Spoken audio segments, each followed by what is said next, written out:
Tony Horowitz was a member of the Book Festival Advisory Board. He was an inspiration to me. I'm Sue Ellen Lazarus. I run the book festival. He was an inspiration. Oh, thank you. He was an inspiration in planning the festival. He always worked with me on inviting authors, helping choose which authors to come, working with me on developing the panel discussions. So it's a real loss to not have Tony this year. When we were planning the festival, we, of course, were thrilled to have Spying on the South. When Tony died suddenly in May, we thought long and hard about what would be the best way to honor his memory. And when Nathaniel stepped up and said that he would be delighted to talk about his dad's book with David Blight, and it was indeed, David is here because of Tony. That Tony encouraged me to invite David, and indeed followed up with David and said, come stay at our house and come be part of the festival. So Geraldine and Tony are both been tremendous supporters of the festival. Geraldine is also on the Book Festival Advisory Board, and she does a lot of work as well. So it is our pleasure to do this in his honor. Indeed, it is such a heartbreaker not to have Tony here. We think that, I know when I'm walking around or at social events associated with the festival, it's the light of Tony that always was an inspiration. So with that, we get to take a minute to honor him.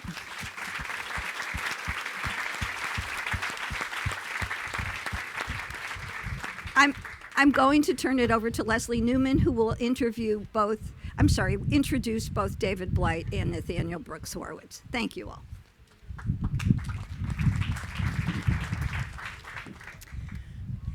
So this is Tony and Geraldine's legacy and testament. Tony's books are available for purchase in the book signing tent, and it's a wonderful book. This will be a conversation between David Blight and Nathaniel Brooks Horowitz. David Blight is a professor of American history and director of the Gilder Lehrman Center for the Study of Slavery, Resistance, and Abolition at Yale University. His book, Frederick Douglass, Prophet of Freedom, who many of you have heard about at this festival, he's a comrade of Tony's, a historian comrade, and it's a wonderful book as well, won the 2019 Pulitzer Prize in History. It was named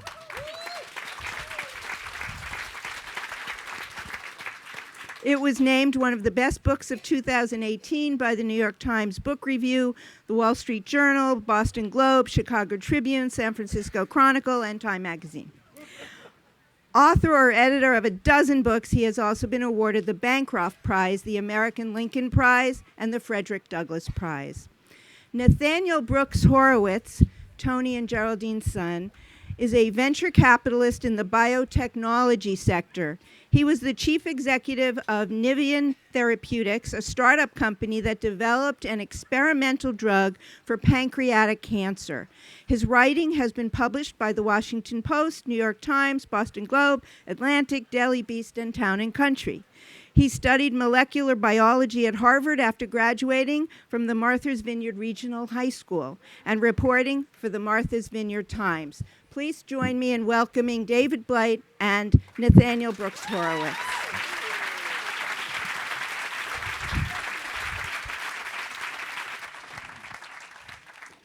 Thank you, Leslie and Sue Ellen, and thank you all for coming. You're here to hear a tribute to your neighbor and your friend. I want to first say thank you to Nathaniel, this brave young man next to me. We're going to both get through this, brother. I lost my dad at the very same age, and I know I couldn't have done this. So, and my dad didn't write anything, so I don't know what I'd have said. And Geraldine, thank you for letting Nathaniel do this. I've known Tony, I don't know, way over 20 years. I'm going to share a couple stories with you. Then in a way, I'm going to introduce Nathaniel in his own father's voice. And then we're gonna actually read a few passages, both of us. No better tribute to any writer, as writers know, than having somebody actually read your prose. You know, as though they like it, and we do. I actually first met Nathaniel when his dad brought him through New Haven to show him around Yale, somewhere in your teenage years. Of course, he went to Harvard anyway. Not my fault. On the morning after Tony died in May, I was riding a train from New Haven into New York City. I had Tony's book in the page proofs, Spying on the South, and right on my lap on the train. I just finished it. I was beginning to outline for my review that I was going to write for the Washington Post. And I got an email from an obituary writer at the New York Times asking me for a comment. And I hadn't even heard. I wrote back and asked if it was a hoax. It took me an hour on the internet, emailing friends on my phone to figure out if this was true, and of course it was. That day I got a very special book prize at a luncheon in New York. And when I went up to the stage, I carried his book with me. And I showed, and you know, you get 10 seconds up there with the president of Columbia University to shake hands, and I put it up in front of whatever camera there was. I don't know if anybody got it, but I took the book up with me. Why not? I got so many Tony stories, I'm going to keep this short. The last time I saw Tony was at the Organization of American Historians, gathering in Philadelphia in April. And I had dinner with him in a sports bar. There's a whole group of us. My alma mater, Michigan State, was in the Final Four. So if you went to dinner with me that night, you were watching the game. And Tony sat there at a big table. We're all watching the game. And Tony at one point said, "I don't care who wins this, David. So we got to bet on this. I gotta have a bet on this or I won't give a damn. So let's bet dinner. If your guys win, you come to the Vineyard and we take you to the best restaurant in the Vineyard. And if whoever the other team is wins, Geraldine and I come to New Haven and you take us to the best restaurant. So Geraldine and Nathaniel, I owe you dinner at the Union League Club." I do.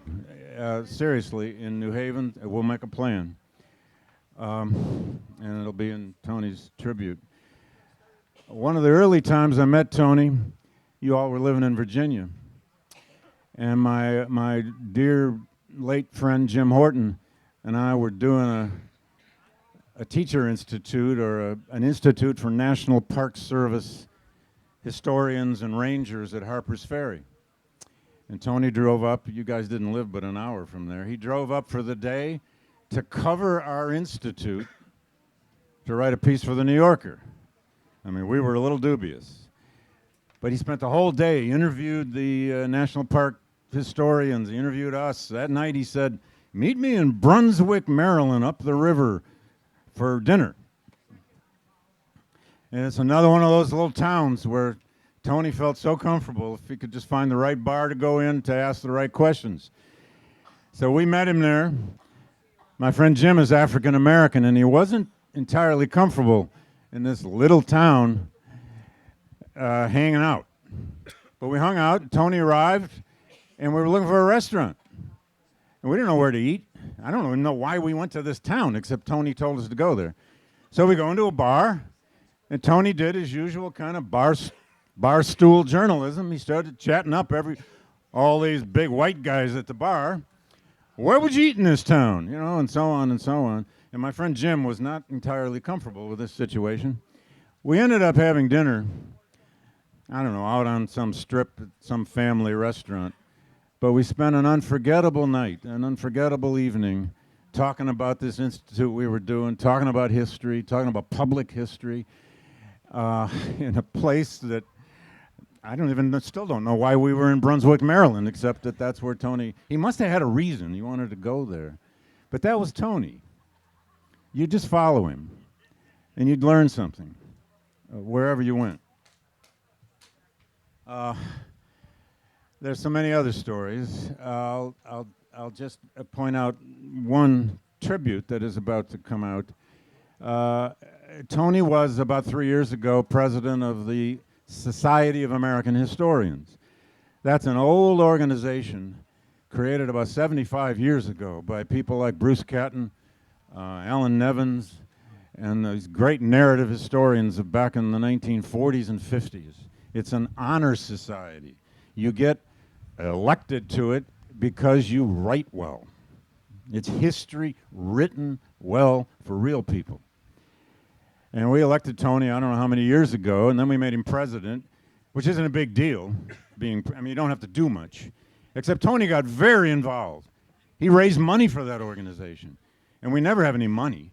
All we do in that organization is have one dinner a year and give 2 book prizes. So the board, which I'm still on, has just decided we're going to rename a major prize, one of the 2 prizes that this organization has given for years.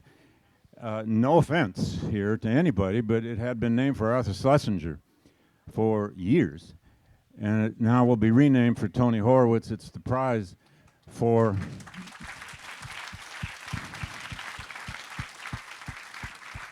it's the prize in effect for lifetime achievement in writing history. And I want to turn it over to Nathaniel, but I'm going to let his dad do it. I don't know how carefully you've all read Tony's books. If you haven't, get busy. There are a lot of them. We've been talking about our favorites, favorite passages, and so on. This is literally the ending of Tony's book, Blue Latitudes, which is the book about 16, 18 years ago that is the almost unbelievable tale of Captain James Cook's journeys, voyages, 3 great voyages all over the world, and discovered really the last parts of planet Earth that at least Westerners had never seen. And Tony followed some of those routes on ships in the Pacific in his intrepid style. But when it came to ending the book, he wrote this. In Virginia, I often put my 5-year-old son Nathaniel to bed with tales of Captain Cook, while tracing his adventures across the inflatable globe hanging above Natty's bed. I got his approval to read this one, by the way. I wasn't going to do this to Nathaniel without him knowing it. One night after Natty fell asleep listening to the story of Captain Cook's death and dismemberment, his favorite episode, I lay awake drowsily, recalling the distance traveled, then got up and placed a toy arrow alongside Natty's globe. If I poked it through the plastic, starting at our home, it would emerge in the blue latitudes off Australia, close to where Cook sailed on the Endeavour. In the early 19th century, wealthy families in Europe and America adorned their homes with wallpaper depicting scenes from Cook's voyages, including Tahitian dancers, Tongan wrestlers, and Cook's final struggle on the beach in Hawaii. Dufour, the French company that manufactured these scenic papers, advertised its product as not only decorative but didactic, useful in teaching children about geography, botany, and exotic peoples, as well as inspiring them to great things. The notion seems quaint today. Natty enjoys my stories of Cook's adventures, though he prefers to hear about wizards and hobbits. He has spent a third of his life in Australia. His room in Virginia is filled with stuffed koalas and kangaroos and books about aborigines.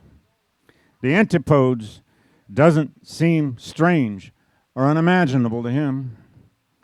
If a company like Dufour were to design wallpaper today, it would probably craft images of men on the moon or weightless astronauts on space stations. This, too, was part of Cook's legacy. He was one of the world's great explorers, but also among its last. In his wake, other discoverers filled in the few remaining blanks on the map. Eventually, there wasn't any place left on Earth where no man had gone before.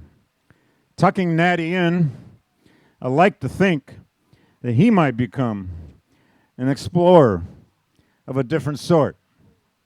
As Rick Knecht, the Alaskan archaeologist, had told me during our boat ride to Cook's landing site, there was evidence of a novelty-seeking gene in the human makeup. Cook, because of early deaths of his own children, wasn't able to pass this trait along. But maybe I could. If not genetically, then with my stories about the navigator. When adults ask Natty what he wants to be when he grows up, he always smiles mysteriously and says, "An adventurer," making lists of supplies and companions for his future exploration fills much of his playtime. Natty's mission, like Cook's, isn't always clear. The destination is often secret or imaginary, and it tends to change from day to day. But I rejoice in the endeavor.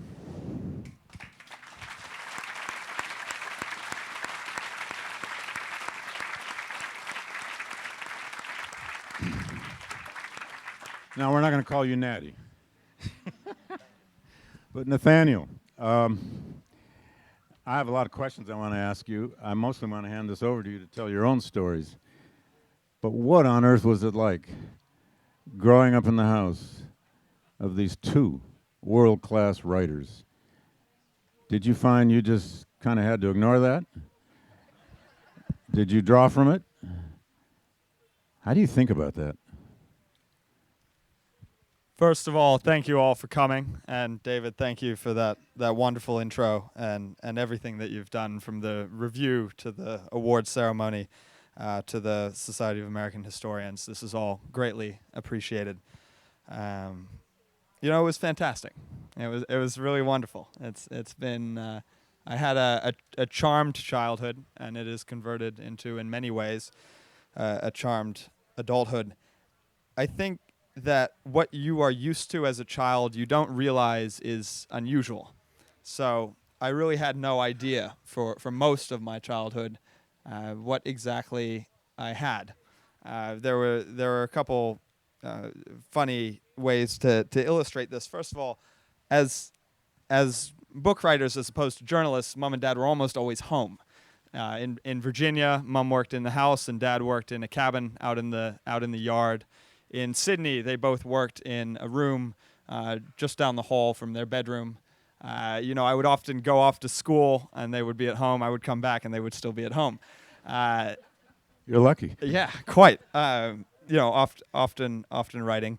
When we moved to Cambridge, in Massachusetts, the day that Mom won the Pulitzer for her book March, we were painting Warhammer little figurines from a game at home when she got the first call from a friend of hers at the Wall Street Journal, who she thought had too much to drink for lunch and was surely joking until shortly thereafter. Too much to drink, right. But not joking. Shortly thereafter, a photographer showed up at the front door, and that's when it became clear that this was not a hoax. And it was moments like those over the course of the first 16 or so years that slowly pulled out the thread of, wow, this is a true privilege. This has been a true blessing. And one particular memory I have of Dad is during that time back in Waterford. He would be down in this little cabin in the back of the yard. And one of the earliest memories I have from that time is walking down this stone path to the door, which was glass, and I could look in, and he'd be facing his computer, hunched over, typing furiously. And it was a 50-50 shot whether he was really in the thick of it and didn't want to be disturbed because he was working hard and doing something important, and a 50-50 shot that he'd be up for coming out into the yard and playing some ball, whether it was 2 p.m. or 6 a.m. And these are, perhaps my strongest memory is him as both the worker and as the player. Wow, thank you. When did you start reading your dad? Or did he make you read? Yeah. I think when I first really got into it was when I was about 13. And this was around the time where I started to have, a bit of a middle school social life and needed to get around the island. So I began hitchhiking. And, Dad said, if you're going to hitchhike, you should really read One for the Road. Because he had hitchhiked hitchhiked continents. You Yes. hitchhike an island, huh? Yes, this was a much easier task.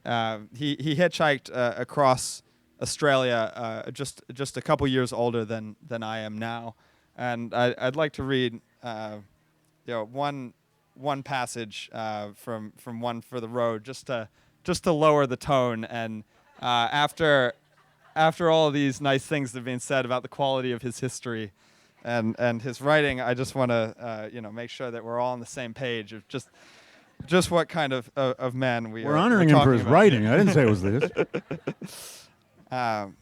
So this was when he's on a boat in sort of deep waters off Australia, and this is really his first encounter with serious deep ocean.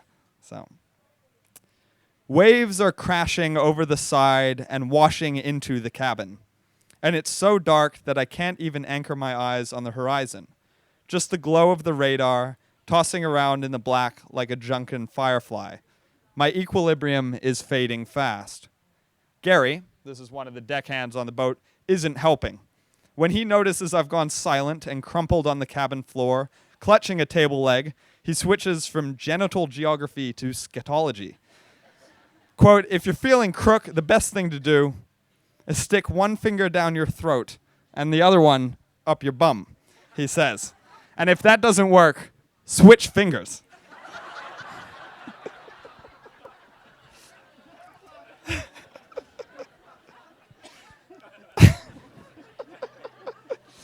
The dawn light is making things worse, not better. Now I can see what's coming. Giant walls of ocean that roll the boat over, then drop it into a trough on the other side, just in time for another wall to tilt it up again. You know, it's interesting how many words we have for vomiting, Gary continues. Spew, chuck, toss your cookies, barf, technicolor yawn, talking to the floor. Are there that many in America, or do you blokes just not puke as much? I consider the matter. Whenever a guy threw up in grade school, we'd say he was calling Earl. Why in God's name was I telling him this? You know, Earl!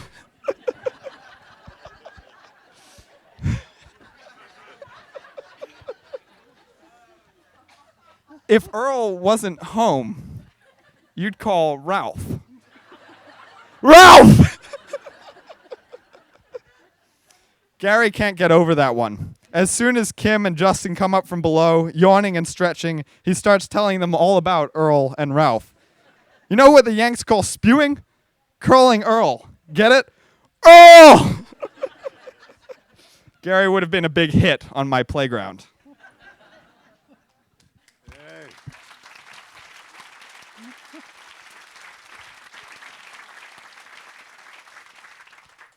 You don't have to look far in one of Tony's books to just start laughing and howling, as many of you know. He had a way of mixing in all of his travel books humor with tragedy, with and sometimes shouldering right up to the edge of almost lampooning some of his subjects, but not quite, although some of them probably felt like they were lampooned. I'm just going to, this is a very brief little quote. This is in Spying on the South, and I know we're going to come back to that in a minute. But if you haven't read Spying on the South yet, go buy it, read it. It'll just capture you. It's the book based on Frederick Law Olmsted's famous travels across the American South. And in some ways, I think Tony may have found his alter ego in this self-described born traveler, Frederick Law Olmsted. Before Olmsted became the great landscape architect, he was an intrepid traveler. And among the almost unbelievable scenes, and there are some that you just think he had to make this up. in Spying on the South, which were Tony's travels on Olmsted's route from starting in Baltimore, across West Virginia, through Kentucky, all down the Mississippi River Valley, through Louisiana, into Texas, and eventually was spending a lot of time in the hills, the German hills of East Texas, which is the heart of the book, but then finally all the way to the Mexican border. But along the way, he goes to what's called the Louisiana Mudfest. If you've read the book, you have to you'd have to either see or, I don't know, you'd have to see this to believe it. I'm still not sure I believe it. It's hundreds of people gather in this 400-acre field with these giant monster trucks, and they drive them through mud until they crash the trucks or kill themselves, or, I don't know. And Tony, as usual, got on these trucks with these guys, drank their 100 proof whatever with them, but he has these sly remarks at times. He's talking about the encampments of these people at the Mudfest. And he says one of them had this sign right up in front of their tent, because there's always in this book a political commentary going on, because this is Tony touring America in 2016. And it's pre-election and post-election. And one of them has a sign in front of the tent that reads, I just thought it'd be useful this morning. I'll keep my freedom, my money, and my guns, and you can keep the change. And Tony met all kinds of these folks in what we might call Trump's America, but he also has a way of humanizing them. This same person he meets with this sign, he asked him, why do you do this? This Mudfest. And the guy answers, because it isn't made in China or on an assembly line. It's all my work. People today don't have that experience today of building something, of putting their own puzzle together. So right after he's lampooned this guy, and the guy deserves it, he kind of humanizes him, which was Tony's great skill in all these hundreds and hundreds of characters he found all over the world in his travel writing. I just think that is the core of his skill. And God, there's so many other passages. When you read Spying on the South, when you get to the Texas part, you'll be hurting with Tony. I mean, he ended up with a terrible concussion and really sick, as you guys know, in a hospital in Houston, I think, or no, San Antonio, and had to come home for a while. But then he went back. He doesn't tell us much about what happened to him there, but he went back to finish that tour all the way to the Mexican border, where that book ends with an extraordinary commentary on how much that border is so fluid, so American, so Mexican, so Anglo, so Hispanic, so mixed. And I just, after today's news, went back and sort of read that ending. It's just extraordinary, prescient. But we have a couple more passages we want to read. Yeah, and before we do that, I just think it's important to say, especially since so many of you came here today because you knew Tony and are suffering from the loss, as are we, that it's important to contextualize tragedy. And I just want to take a brief moment before we take it back to the hilarity of Dad's writing, on behalf of the folks who have been killed in El Paso yesterday and Dayton, Ohio, this morning. Because tragedy is relative, and especially at a time like this, I think the best way to honor folks who were action-oriented and adventurous and fought for what is right is to do the same with our own lives. So we'll take 30 seconds, just a moment of silence, and then we'll come back with more humor, as Dad would have always liked to recover a dark time.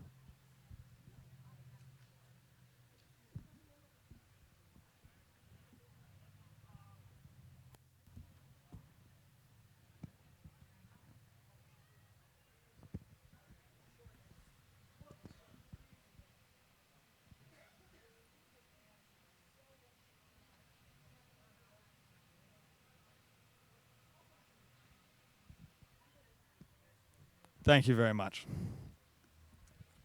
So, in the late '80s, when Mom and Dad were foreign correspondents in the Middle East, the Balkans, North Africa, they spent a couple years living in Cairo as their home base. And Dad, in one passage, recounts the quality of the establishment in which they had an apartment during this time, which I'd like to share with you. Soon after my visit to the pyramids, the supervisor of the building in which Geraldine and I resided wrote a brief summary of the structure's condition. The building, one of the newest and reputedly one of the nicest apartment houses on the Nile island of Jazeera, was described by the supervisor as follows. 1. The marble is falling off from pillars inside and outside the building. 2. The main stairs are collapsing. 3. The walls and ceilings are in poor condition, filled with dust and spiders. 4. There are constant breakdowns of the electricity, the lighting in the apartments, and the elevators. 5. The 3 water pumps do not work because maintenance was stopped a year ago. The room which contains the 3 pumps has no floor tiles and has become a lake full of water.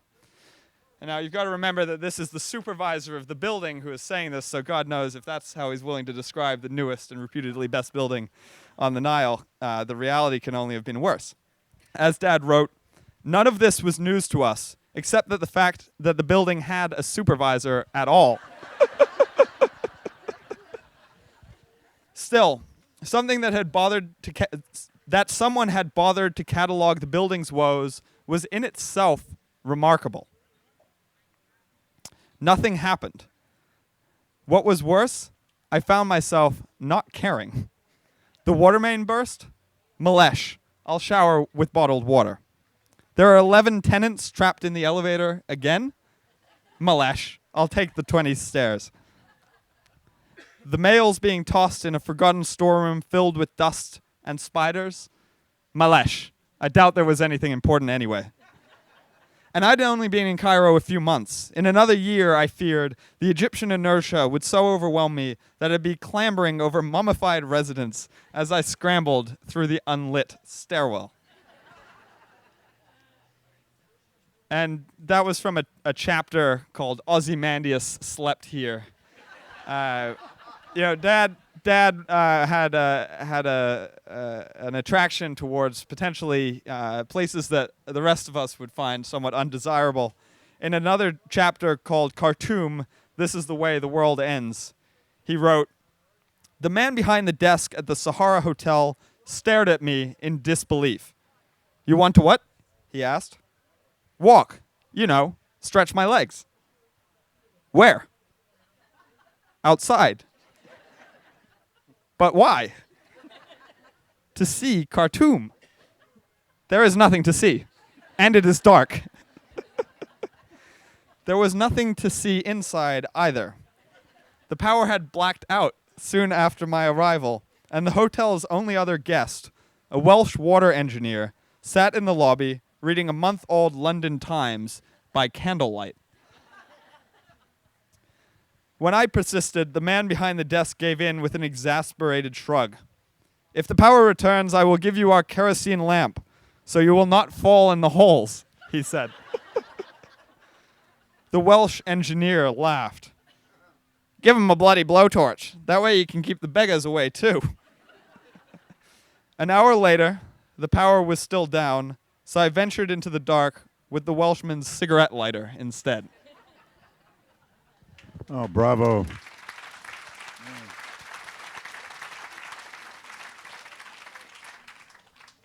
Nathaniel, no better way to stomp out grief than with your dad's humor.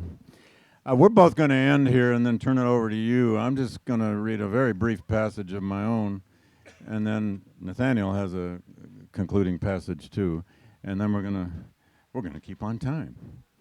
And then we welcome questions, comments, tributes. This is just the last tiny paragraph of my tribute to Tony, I think was in the Washington Post. A unique voice had gone silent. the man who could make anyone talk to him, even when in bitter disagreement, would not talk anymore. But Tony Horwitz is hardly silent. His astonishing production of history and journalism and travel, literature, about the world and national issues of our time stands for all time as the creation of one of our great writers.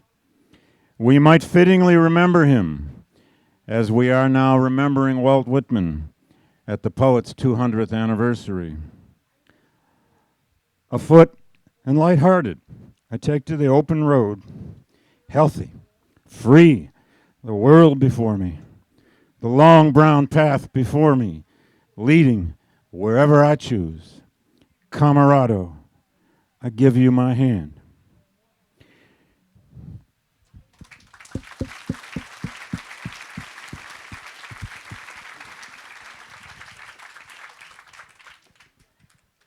So after the Q&A, we will wrap up with one final passage from Spying on the South, Dad's last and in some ways best book.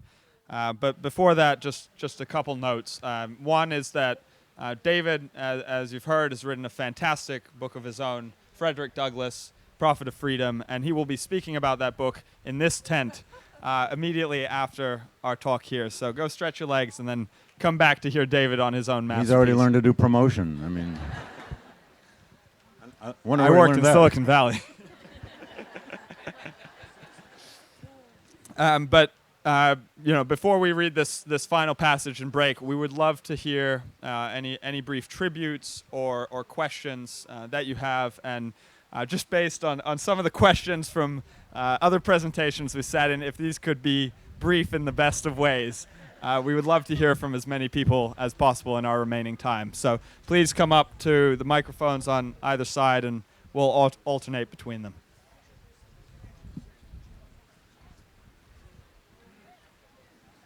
Thank you for this. Right into the mic.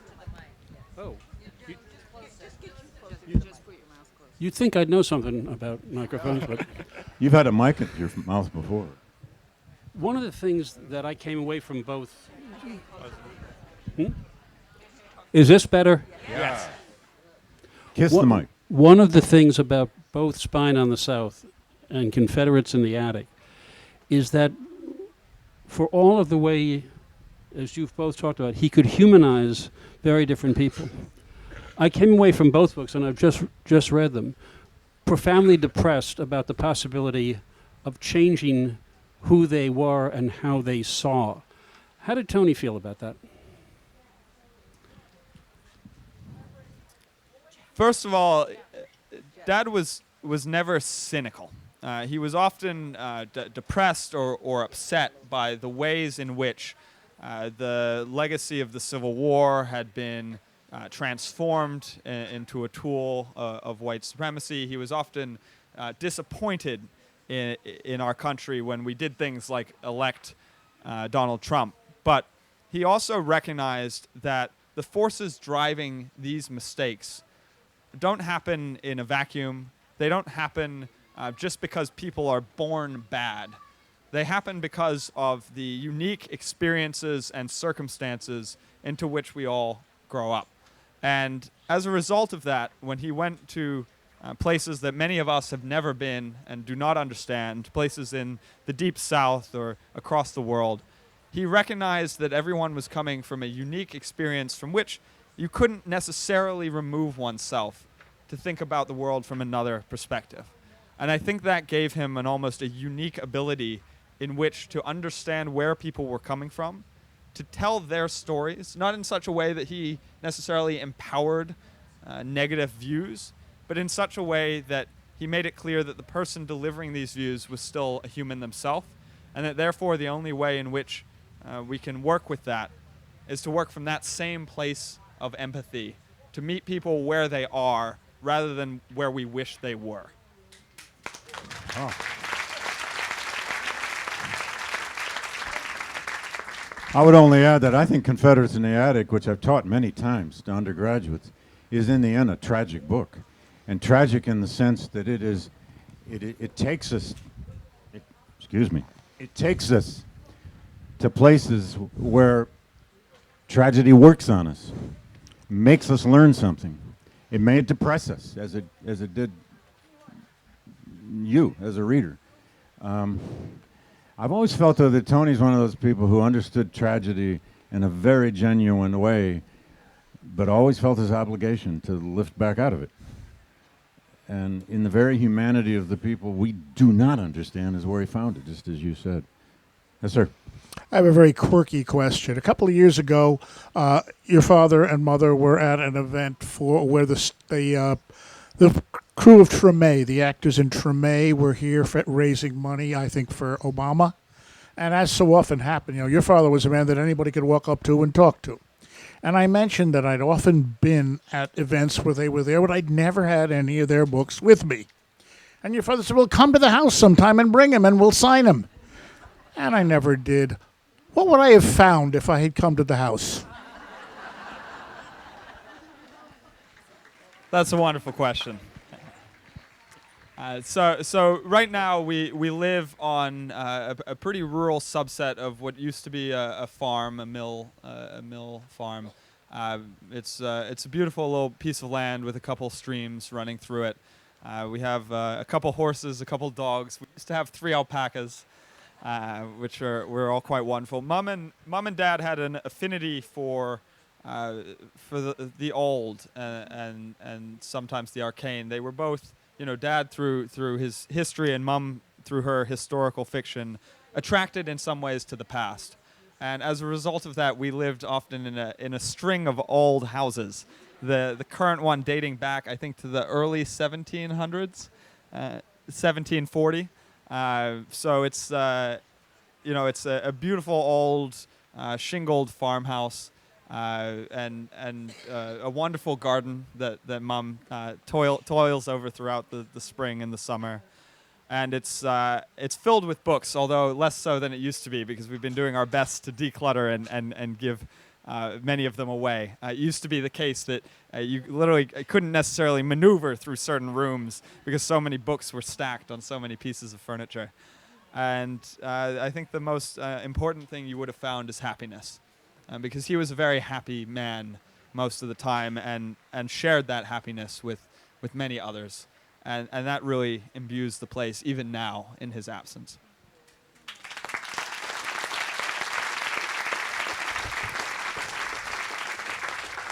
I'm Marissa, and I live here year-round. And in 2017, Tony didn't know me very well, and I flew to New Orleans. This is just a quick tribute. And I decided to just learn everything on my own and went to all these obscure lectures. And I would call him on the phone, and he took the time to help me understand what I was learning so I could go back to every single Park Service lecture where they had a racist moment, and I could trouble the waters. And then when I got back here, I was working on Viking stuff, and he invited me over to the house. And he was reading my writing if I wrote about something in New Orleans and made me feel like I was important and valuable and interesting and intelligent, which I am, but he gave me a great sense of, for someone who has a pulpit like his, to give me a sense of my voice mattering. He made his knowledge contagious, and he was so generous with the process of unveiling history, and I just feel grateful for this man and grateful that you guys are continuing it. And I just wanted to honor for a minute how much he gave me. So.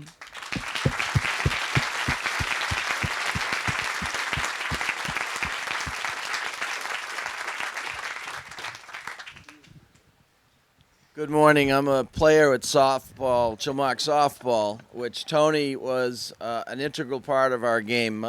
Some of you may not know, but we were privileged to have his constant commentary after every hit or catch, and he would put his little twist on it, and the things that would come out of his mouth, I don't know how he would think of it. And then at the end of the game, he would write a little excerpt up and put a little twist on it with his way. And I want you to know that he's sorely missed. The game still goes on. We think of him, but there's a vacuum without him. And oddly enough, one of the players' daughters interviewed Tony in a video and said, Tony, when you die, what do you want done? Or something like that. And we have the video where he said, when I die, I want my ashes buried in this field with my mitt. and I believe his family has fulfilled his wishes. So he's with us all the time. He's an amazing man.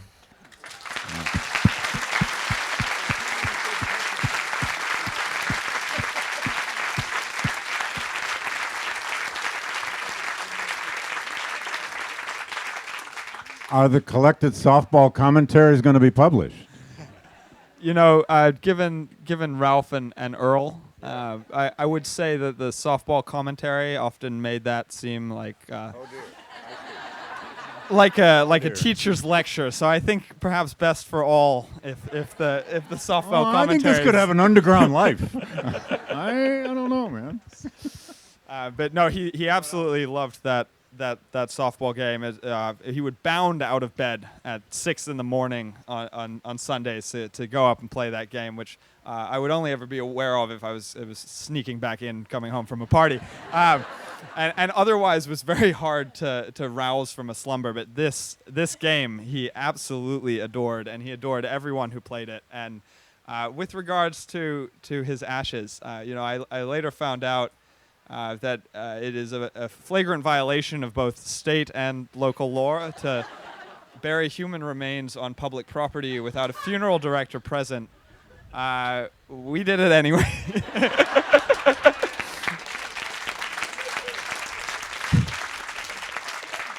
Because that's what he wanted. So his ashes and his favorite baseball mitt are buried unmarked somewhere in Flanders Field where no funeral director will be able to recover them, even if they tried.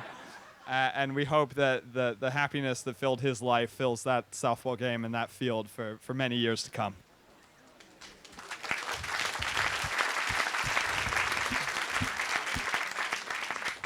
So we have 5 more minutes, but if there's no one else who'd like to speak, I think we might pull off the unprecedented act of finishing one of these events early. So. Oh, we have one more. Could you comment on Tony's parents? What kind of background did he grow up in himself? So the question was, can you comment on Tony's parents and what sort of background did he grow up in himself? And he also had a somewhat charmed childhood. He grew up in Chevy Chase, Maryland. On the edge of D.C., not far from where he died. His mother was a writer and an artist. She did children's books and a gargoyle on the National Cathedral. Was really a creative spirit in his life. And his father was a neurosurgeon, starting very early with an accelerated military neurosurgery program. So he went on to practice for many, many decades, late into his 70s, was still consulting on cases in his early 80s. He was often absent when Dad was young, but they really developed an incredible relationship in later years. And Eleanor, his mom, was, I can't imagine many better folks to have as a children book illustrator and writer for a mom. There was, they're both incredibly inspiring people. And in part, my ventures into biomedicine were inspired by Tony's dad, Norman, who gave me medical textbooks when I was about 9, is probably appalled that I decided to go straight into the biotech industry without going to medical school first, as was... But he got you out of fiction anyway. He did get me out of fiction. Much to Dad's horror, I became a molecular biologist. But it was really a great pair of parents, a wonderful home, an excellent brother, and an excellent sister. And I think he really took the lessons of that charmed childhood in order to raise me and my brother Bizu in a similarly favorable way. I'd only add one quick thing, and this is only as a reader. Those of you who've read Tony carefully know that his Jewish background is a theme that weaves in and out of his writing at times. Sometimes in a kind of irreverent way, to say the least, when he's in West Texas trying to live up to Olmsted's image, riding a donkey through the hills. He keeps calling himself the rhinestone Jew boy. And I don't know why, but it's a very interesting theme throughout his writing. Confederates in the Attic has a lot of that too, so it's a thing to look for. But you would know more about that than I would. Well, thank you all again for coming, and I do encourage you to stick around for David. We're just going to end with one last reading from Spying on the South. And at the end of Spying on the South, Dad had been somewhat disheartened by the divide he had seen. Not quite as bad as in the Olmsted era before the Civil War, but not that far from it either. He had ventured into Central Park, which Frederick Law Olmsted designed after the period of his life covered by Dad's writing, and he was looking for some sense of solace. He wrote, "This came home to me during my final hour in Central Park, when I rested on a bluff above the Harlem Mere. Below, a lone man fished in the drizzling rain, across from a men's prison just north of the park on West 110th Street. I was wearily debating whether to hike down to the Mere for a final interview, when a black kid scooted past me on a hoverboard, trailed by a youngster on a bicycle. I watched as they rode over to a tree, where they stood for a full 10 minutes, mesmerized by the squirrels scampering up and down the trunk. Then I went over to speak with them. They seemed wary of me at first, having doubtless been cautioned about talking to adult strangers. Then the older boy told me his name was Justin, he'd just started 6th grade, and he came to the park every weekend with his little brother from the apartment block where they lived in Harlem. What do you like best about the park? I asked. Justin replied, just exploring, going where I want. Sometimes I get lost. I told him that the man who created the park would be pleased to hear that. What's his name? Justin asked. Dad replied, Frederick Law Olmsted, Fred to his family and friends. I can tell you all about him.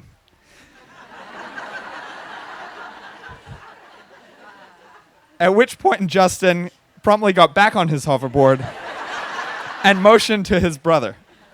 Then he turned back to me and said, tell Fred he did good, before leading his brother down a winding path and into the woods. Thank you all very much for coming.